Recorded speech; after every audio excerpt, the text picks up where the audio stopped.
As I said, even though we're only 4 years old in terms of being operating, the first class graduates this June, which is pretty remarkable. Over 90% of the students who started as freshmen will graduate, and that includes students who have left and gone to other districts. Over 99% of the seniors have been accepted to college.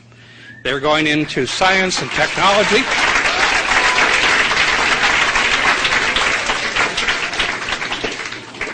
And they received over $5 million in scholarship support.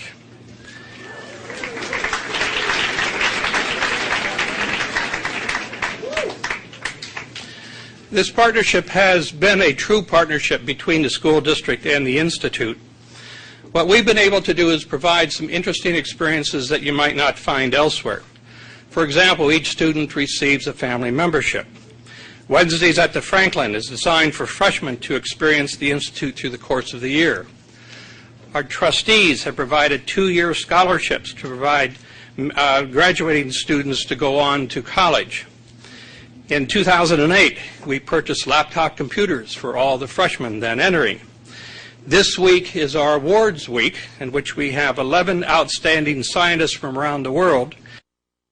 We had to meet them at Meet the Scientist, participate in the science workshop, and of course today to be able to meet Bill Gates.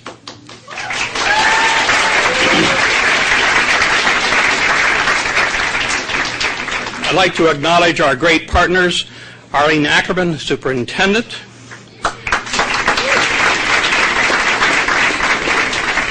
Leroy Nunnery, who is Chief Institutional Advancement and Strategic Planning Officer, and Regional Superintendent Marilyn Perez. If it were not for them, it would not be possible to have this school, because it really is a school district of Philadelphia School.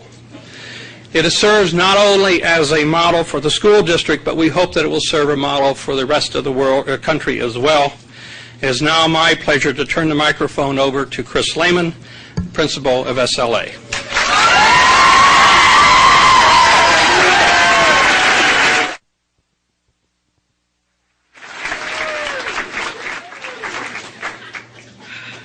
Thank you, Dr. Wynn, for your kind words.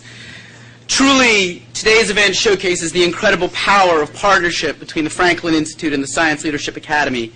And it is our honor and pleasure to broadcast this event live across the world, sharing our partnership and furthering the Institute's mission with students and teachers from literally all over the world. Today marks the 4th time that a Franklin Award winner has come to SLA to speak to our students. And with all due respect to our other amazing speakers, I think it's fair to say that never in my wildest dreams did I believe our partnership would lead us to this moment in time. I am honored and humbled and more than a little bit nervous to introduce our speaker today. Bill Gates founded Microsoft in 1975, and under his leadership, the company would develop some of the most powerful computing software the world has ever known, including the Windows operating system and the Microsoft Office suite. During his quarter century as CEO of Microsoft, Mr. Gates became one of the most famous people in the world. And Mr. Gates, let me take a moment to personally thank you both for myself and for my kids for making being a geek cool. Thank you.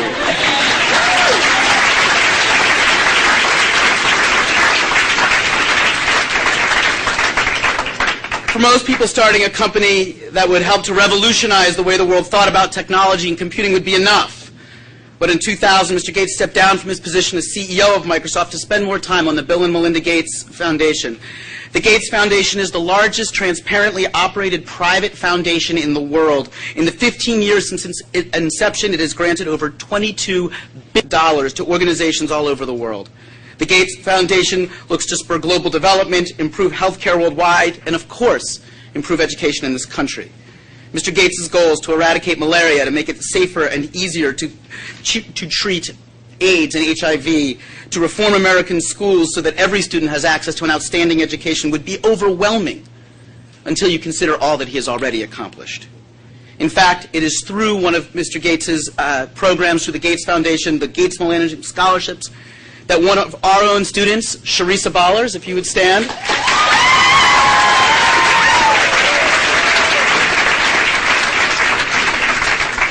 Sharisa is one of 4 Gates Millennium Scholars across the school district of Philadelphia, and she will be attending Bard College on a full scholarship thanks to you. So thank you so much for the work that you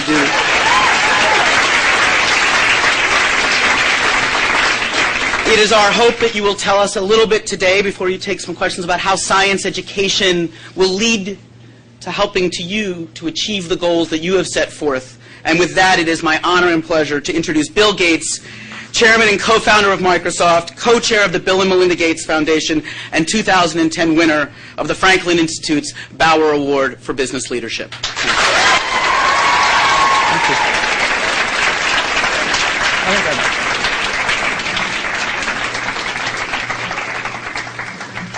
Well, I'll just say a few introductory things, and then whatever questions you have, I'll enjoy answering those.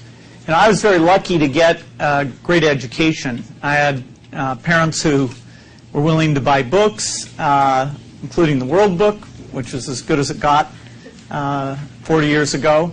And the teachers I had were just fantastic. I got an interest in science and math. I got a sense that curiosity could be fulfilled, and that led me at age 13 to have a chance to use a computer.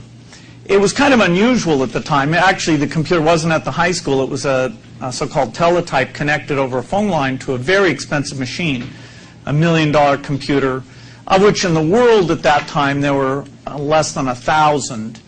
And so we used a tiny piece of it, so-called time sharing, and played around with programs.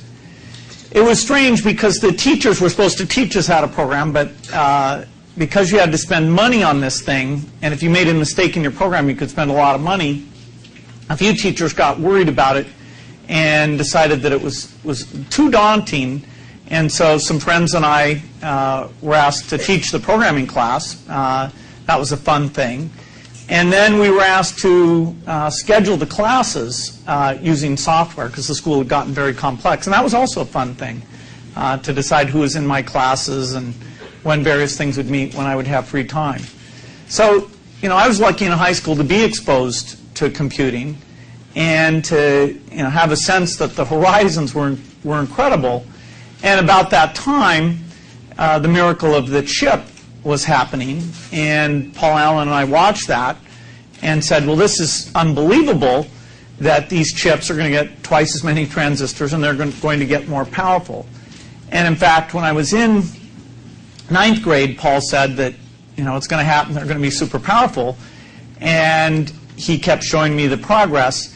And I said, well, I don't want to start a company about this until they're better than what was called a mini computer, which cost about $100,000. I said, as soon as that chip is as good as a mini computer, we should drop out.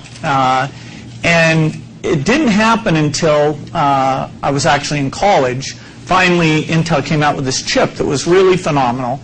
And Paul said, is this as good as we need? And I said, yeah, it is. And that's when Microsoft got started. It is pretty incredible that in this country you can start a company and have it become a big successful company. And even more importantly, that learning science gives you an opportunity to do neat things. If you get a great education, particularly in the sciences, you get everything. You get to have a job that's fun, you get to have a job that pays well, and perhaps most importantly, you get to have a job that has impact. And somehow I wonder why it's not easier to tell kids, say back in 5th or 6th grade, boy, the payoff to pursuing your curiosity and learning these things is just phenomenal.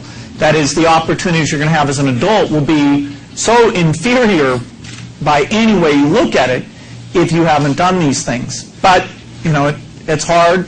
And in fact, now that I'm full-time on the foundation work, the idea of how we can do new things in education, get the world's best teachers online so you can just click and watch them, test your knowledge to see if you understand something or if there's some base concept you need to have re-explained to you. And there's reasons to be hopeful that technology, which as yet is only touched education a tiny bit, might be able to help make improvements, and that teachers would get very involved in both using technology and having it be something where they can watch best practice and learn themselves.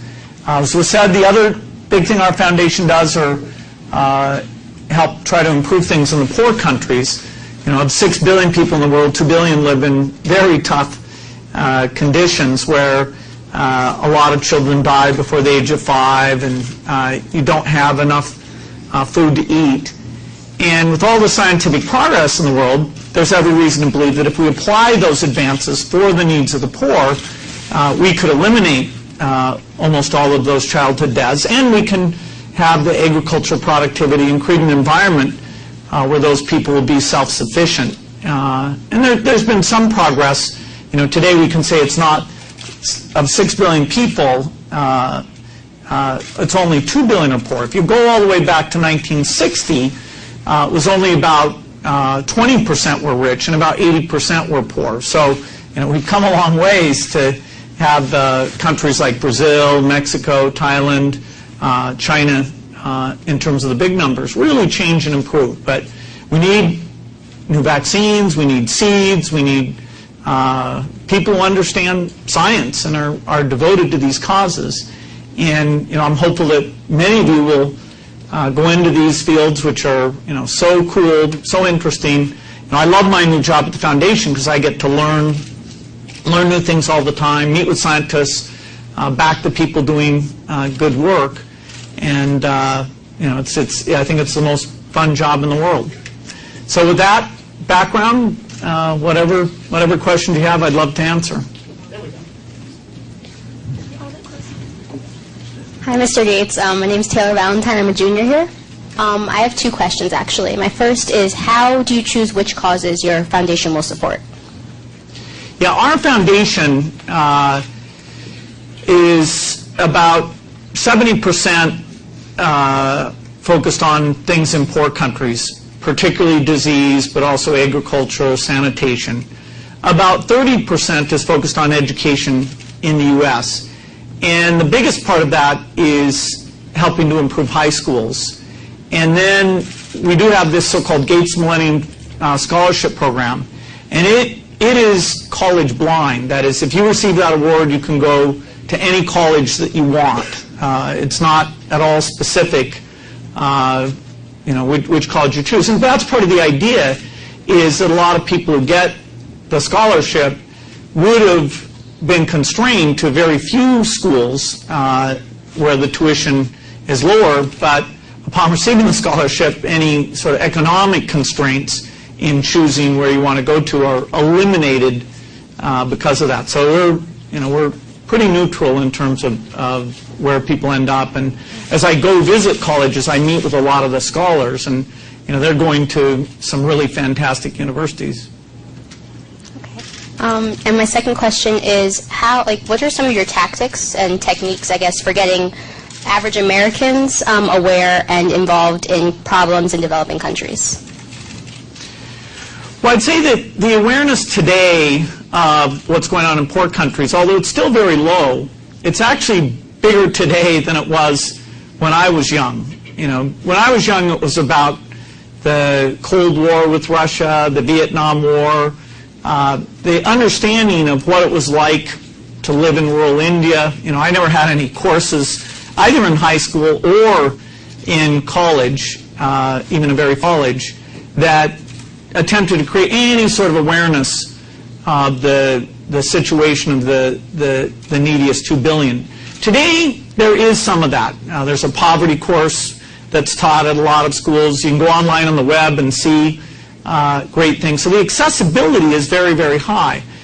It's difficult, though, if all people think they're going to learn is just a bunch of sad things and feel sad, then they're not very attracted to go learn about it.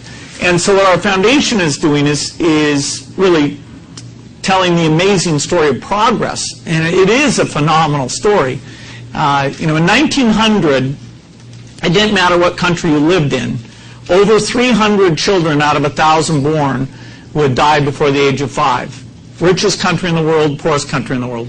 Today, there's no country in the world that's as bad. So the best country in 1900 was worse than the worst country is today. Now, still a lot to be done. But so, telling the success stories, explaining some of the challenges. Of course, it helps if you can go there, but that's not easy for everybody. I think, high schools and colleges are thinking more about how they create educational experiences that are in broad parts of the world.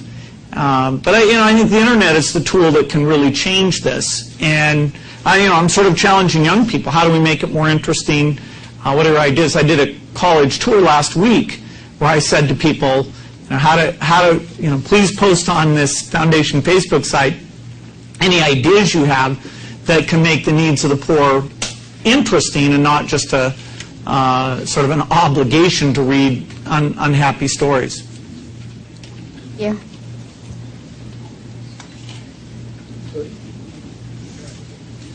Hello, Mr. Gates. No? Yeah. Oh, yes, it is. All right. I'm Harrison Fleece Rhodes. I'm a junior here at Science Leadership Academy. And I hear a lot of talk about what should be done or what should happen. And I would like to know what you, as someone who has done a lot of things, what you would suggest we as students could do to change not only our own lives, but the lives of people around us. Well, there's a huge set of things that can be done to improve. If you kind of wallow in it and think, okay, I got to pick the perfect one, you could spend your whole life just, not really picking. I think, the way to get started for almost everybody is in your own community, whether it's your time, your money, your voice, saying things ought to be done in a different way. Most people who do charitable things start out, mentoring other kids, helping other kids, volunteering. And the great thing about that is it gives you exposure to different set of people and what those needs are. And so at a young age, I think awareness is the key thing and time is the key thing. As you get older, I hope that people pick not only some activities to learn what's going on in the community, where there's all sorts of inequity in any community, particularly a U.S. urban environment, but they also learn about the developing countries and, pick. It can be a disease, it can be a way of improving life, a set of innovations. Pick something to know about and get involved in. And it's much easier to be involved today than it's ever been. And for most people, that won't be their full-time job. Their full-time job will help them earn money. Hopefully they'll work for a company that has an enlightened attitude about these things, whatever its skills or resources are being applied. But serious hobby, today I'd say about 4% of people have this, and if that went up to 30%, it would be a dramatic thing, where there's something about inequity that you're passionate about, involved in, thinking about. And the earlier that starts, the better. In my case, I didn't really have that much awareness until I was in my 40s. So maniacal about Microsoft being good that I did very little. We ran United Way campaigns. We did a few things, but really wasn't immersed in it. So I hope more people are different than I was and getting on the learning curve even in high school.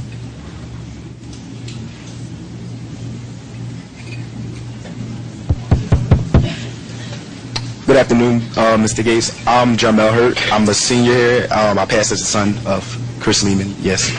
All right, seeing as how you started off talking about, what books you had and whatever, I had two questions. I wanted to know, what did you read as a child and what do you read now? Yeah, when I was young, I read quite a variety of things. I read a ton of science fiction. I read a ton of biographies. I was interested. What was it like to be MacArthur? What the heck did he do? Eisenhower, Roosevelt, great scientists, Newton, Einstein, Feynman.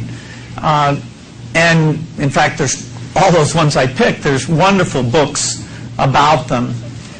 I read a lot about the sciences, the material back then was not nearly as good as it is now. Now, it's mind-blowing because online you have more and more not only great material that's free, but even great courses that are free. So when I wanted to get a refresher on physics, I went up to watch an MIT course on physics. A professor named Walter Lewin teaches 3 years of physics, and he's one of the great physics teachers ever. He's up there for free. I actually took my favorite physicist who gave some lectures back in the 60s. He's passed away, but I got his lectures, which really explain physics and what it is and why it's fun. Made sure, they're called the Feynman Messenger series. I got those online so that anybody can just, type into a search box, hopefully Bing, and find that and watch those lectures. So both the material and the courses online are great. I have a son who, asked me questions about, why don't you fall through the floor? Why are some materials strong and some materials not strong? Or what is an electricity network? Or what happens with sanitation? So, I go online and watch these things, and the amount you can learn and satisfy your curiosity. I asked my dad a lot of questions he couldn't answer, but now if somebody asks a question, even if you don't know the answer, you can go learn it together. So the stuff that's available is incredible. There are particular authors who are very good. Energy, there's this Mackay book on history of science. There's a guy named Smil, S-M-I-L. I actually have a website called Gates Notes where I write book reviews of the things I write. So, it's fun to write up what I'm reading about. Hi, I'm Emma Hohenstein. I'm a sophomore. I was wondering how do you feel about special admission schools like SLA, again, magnet schools, but do you feel that they're beneficial in the city, or are they detracted be getting, like other schools could be getting? Great for the people is that the clues at about whether the magnet approach is required.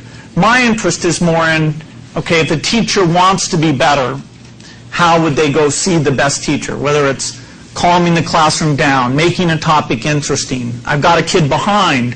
What online material could I point him to? I've got a kid who's ahead, who's bored. What could I do with that girl and help her so she's still thrilled at her learning experience?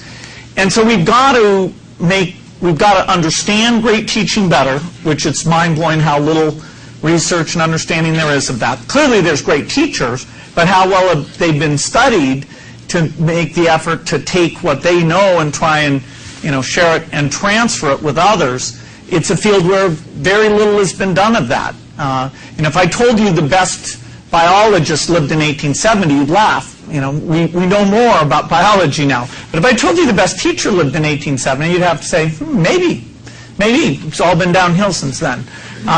Because we're not, as Newton said, standing on the shoulders of others in terms of what that practice looks like. Technology could make that easier. You have to have teachers who are willing to experiment, and they're always going to be reluctant that it's going to be high overhead or inappropriately marked. Some of them is not good. So getting the right environment for experimentation is quite important. Some magnet schools experiment with new things. Do those practices then spread to the others? We probably should do better on that. We support charter schools a lot, which are only they're not the same as magnet, but there's some of the benefits are similar, where you can try out things in a different way. And whenever I get discouraged about U.S. education, you can go visit some of these charters, including KIT, Green Dot Yes, Aspire, High Tech High, and realize that, wow, those schools that are just random selection are able to perform the miracle of getting kids to love learning and go on to four-year education. So, education, we need to improve it a lot, and there just hasn't been enough invested in that. And that's why it's our foundation's the big cause that we support for the U.S. Because if you think, where will the U.S. be in 20 years or 40 years? I think the key thing is if our education system doesn't change, it's not a pretty picture. but historically, we've been willing to fix the things we need to fix, and this one's maybe the toughest ever. Hi, my name is Danielle. What do you feel as though is essential to a quality education, and how do you make that thing effective?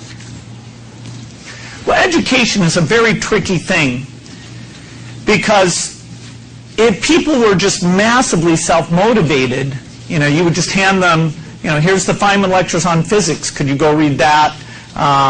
Here's what Pauling wrote about chemistry, just go read that.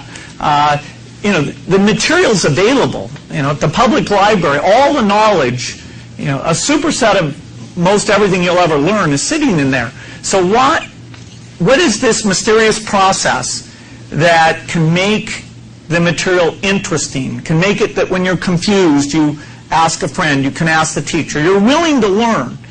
And adults, most of them are at a state where they're not used to being confused, and so they actually aren't learning that much new. They forgot what it was like to try something out, not be good at it, and have to persevere and all that. And the best students are the ones who get a sense of optimism, a sense of confidence, and that requires positive feedback. Even the kid who's not doing well at math, you better tell them a few things they got right, or as they make progress, you better tell them that, because otherwise it's just too easy to say, I'm not good at that, because learning, parts of it are hard. You have to stare at the thing and say, what is this funny thing? They're taking the area under the curve. Why did Newton do that? He had to. So, I think learning is about stimulating a kid to want to find out those things, creating the social environment, creating the great explanations, and making it relevant. I think, most people who learn calculus, they don't get explained why are they learning that funny thing. What is that funny thing with all those symbols? We don't do a very good job of that. Now, some kids understand the benefits, or they persevere, they find somebody who says, oh yeah, this is why, and it's really very simple how to do this thing. So, if you get the right motivation and self-confidence, then learning is the most fun thing. And how do you instill that? And when somebody's running into something that is daunting to them, help them persevere through it. It's a very tough problem, because it's essentially a social, motivational problem, not the facts aren't available. And that's why the optimism about technology education historically has been misdirected, because just rolling a TV set into the classroom, or a videotape in the classroom, or even a drilling, math type thing, technology has had very little benefit, because this whole motivational thing, how do you attract that person, encourage them, it hasn't played in the key area. But now I think we're on the verge of doing that. I hope I'm not just optimistic.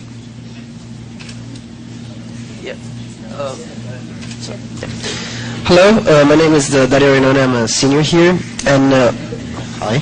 And That's funny. and Sorry. my question is,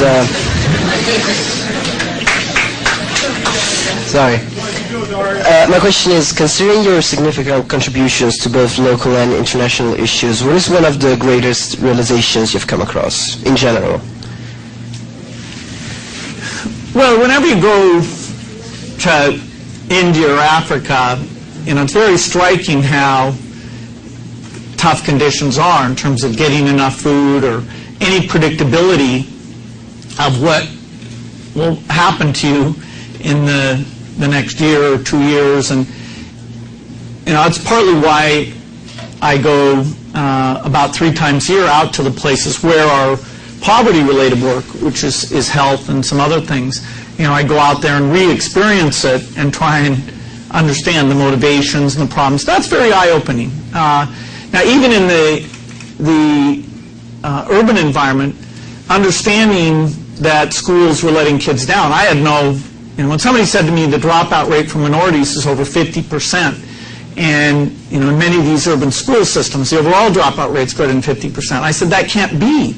If so, wouldn't I see the dropouts, as I'm driving around? Where do they put them all? I still don't know.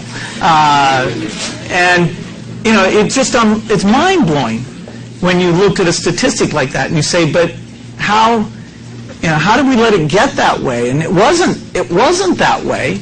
And yet, if anything, the penalties for being a dropout are substantially greater today in terms of the lack of economic opportunity than they were back when the dropout rates were quite a bit lower.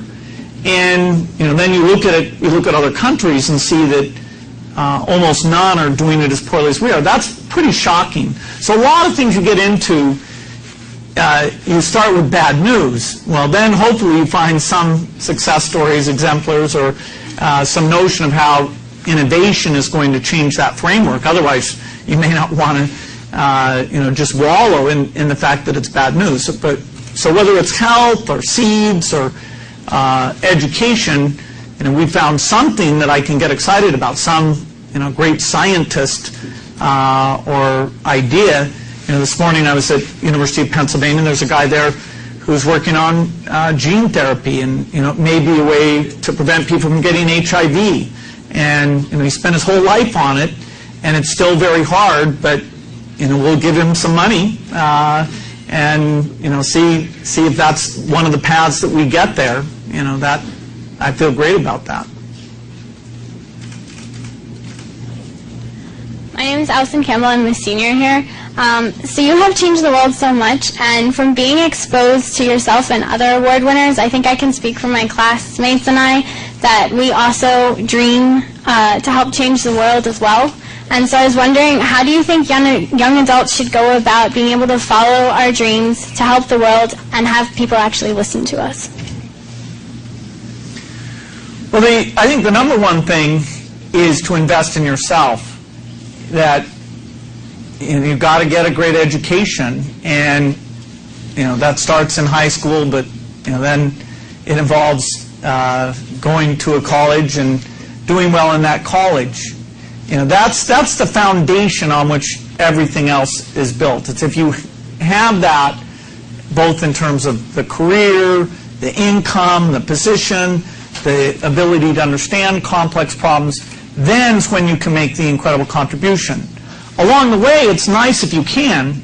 Job number one is invest in yourself. Job number two, if possible, is to develop some awareness and giving back while you're doing that. But it shouldn't overwhelm that first thing, which is your contribution to society is your mental learning innovation potential. And by doing that, whether you go off and you're a scientist or you're an educator, that's going to be your biggest contribution. Once you get there, then you can look at, say, hey, I was lucky to go to this high school. How could I give back to that community? Can I mentor? Could I have a voice for educational reform policies, which there's many different ideas about getting more experimentation, making improvements. So, in this phase of your life, it's number one, work on learning and all that, and number two, start to get this broad awareness and do some things so that you'll be equipped when you're successful to have that broad impact.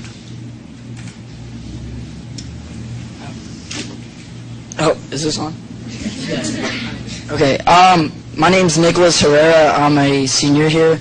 I wanted to ask, even though we want to go on these endeavors to change the world and stuff, what are some things that we can do to protect ourselves and our foundations if we were to get into that type of thing? Okay, make sure I understand. Help me understand. Any type of way, because people sometimes will try to bring a foundation down or try to find something wrong with the foundation.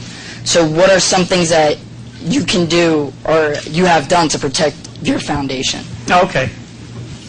Well, the ironic thing is that if you're successful, there's going to be a lot of criticism, and most innovations are full of controversial topics. for example, when we do food stuff, we're involved in biological techniques to make better seeds. That's very controversial. We, in terms of limiting population growth to what women want their family size to be, we're involved in distributing reproductive supplies. That's very controversial. In education, the very idea that there should be measurement and a personnel file should actually have something in it, that is surprisingly controversial.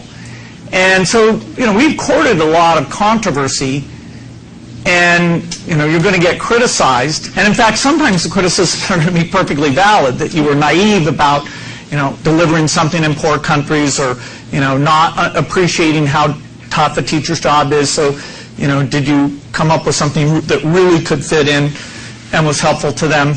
And so you can't be thin-skinned. At Microsoft, I think I remember some criticism. It was very vague, but it comes with the territory. If you're not being criticized, you've got to wonder if you're relevant at all. Nobody gets some permanent honeymoon. Microsoft, between the years of like 1990 and 97, was kind of a honeymoon period where everything was about how we hired the smartest people, and it was great. And then we were so successful, people were like, oh my God, what's the other story we could write here? And the internet came along. So you always get controversy. In fact, part of the strength of a person or an organization is to live through that controversy and come out and come up with new things. In fact, the scientist I met with this morning was involved in a medical trial that didn't go well, and he could have abandoned the field. In fact, he's back making these huge contributions. So, you've got to get some toughness. Still be listening and understand. Have a model of why you're being criticized, but still being willing to persevere. And my friend Warren Buffett has said that, in terms of what the foundation does, we should try and hit home runs. We shouldn't try and hit singles, because the role of philanthropy in terms of catalyzing new models, it's the only thing that can, it's fairly unique role is funding wild new approaches. And so if it doesn't do that, then nobody else is likely to take that on. Hello, my name is Jesse. I am a sophomore. My question was to you, what was your process like of becoming what you wanted to do? In my case, it was fairly simple. When I was in school, my personal positioning was I was the best mathematician. And so when the computer showed up, everybody thought, well, we'll see how good he is. See if he can figure this thing out. And that was a nice, interesting challenge. I did have it. So I was always good at math, and then I decided I better be good at other stuff as well. When I went to Harvard, my first year, it was very interesting because this math class I was in, there were 80 people.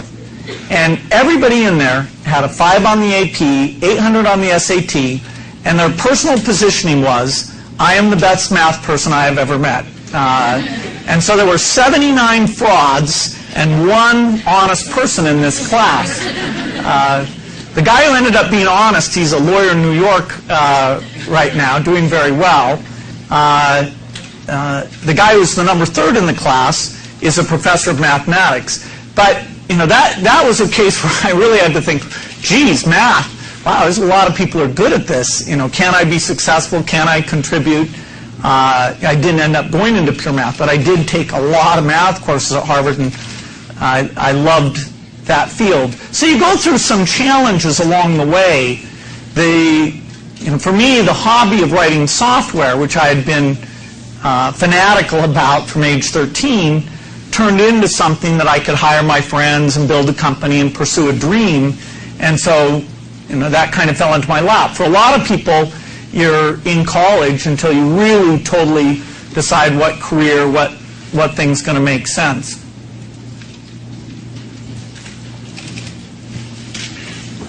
Mr. Gates, my name is Alex List, and the question I wanted to ask you was, being a person who balances many different things, what is your goal as a parent, and what is your biggest difficulty as a parent or as a family man?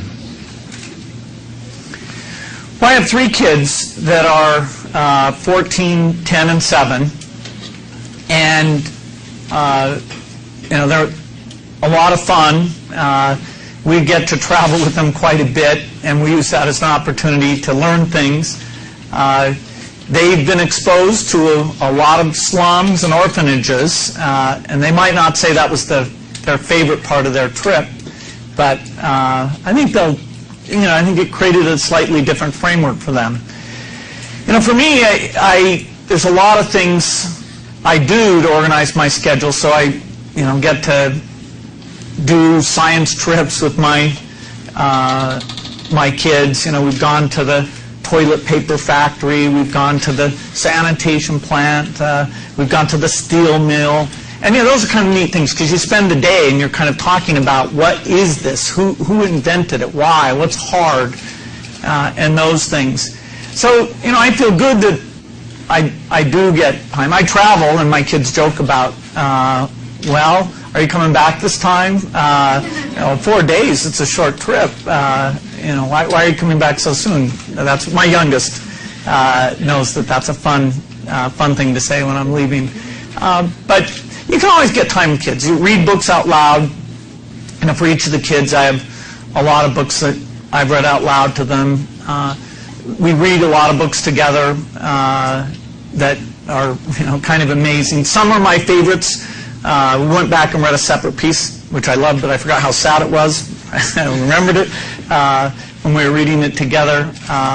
There's one called The Hunger Games that's a new one that's pretty incredible. So, just doing things either with the kids as a group or one-on-one, you have to allocate the time to do that, but it's not like a chore or anything. It's just plan ahead and make sure it's a priority. It was tougher when I was full-time at Microsoft than it is now. Now I pre-allocate that time, and I don't have as many emergencies or things that, in the short run make you want to change what you had planned to do in advance. So it's a real privilege. Hi, my name is Elena Miftarai, and I'm a sophomore here.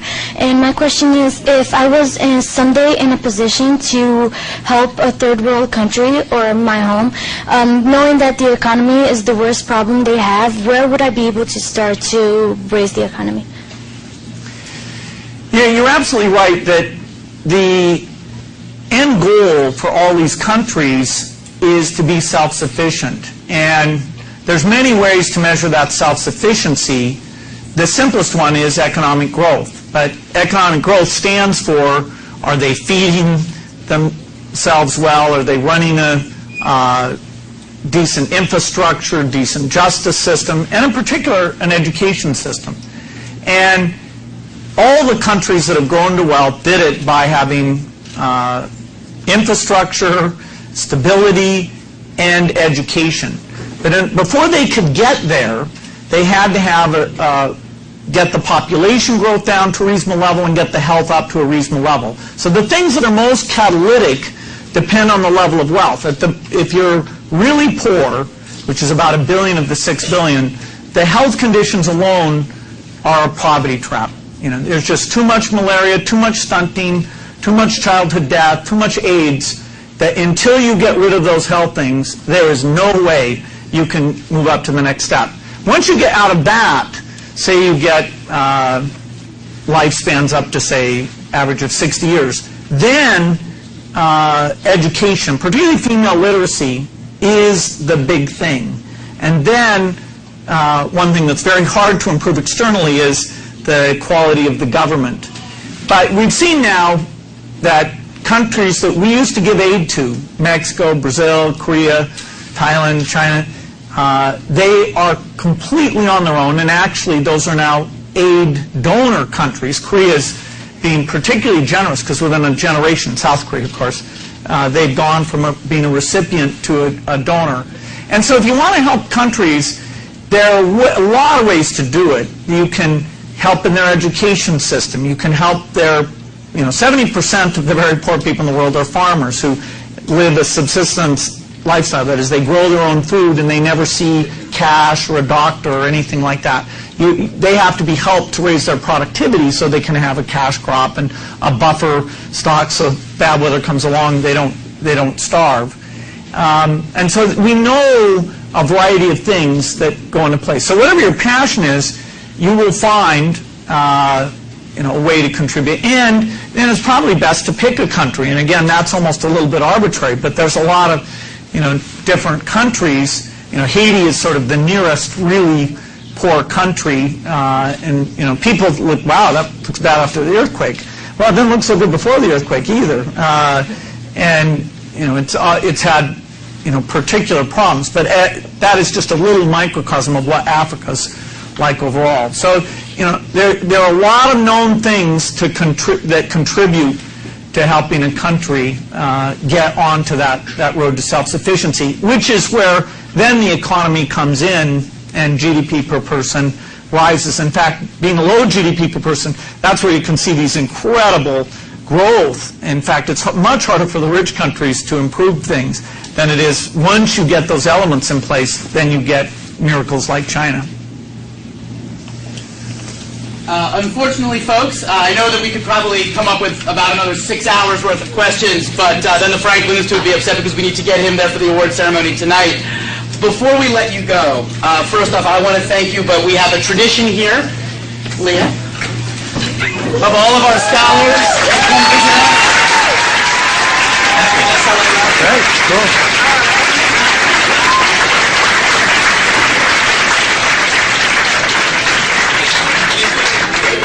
Thank you. All right. Look over here, look over here.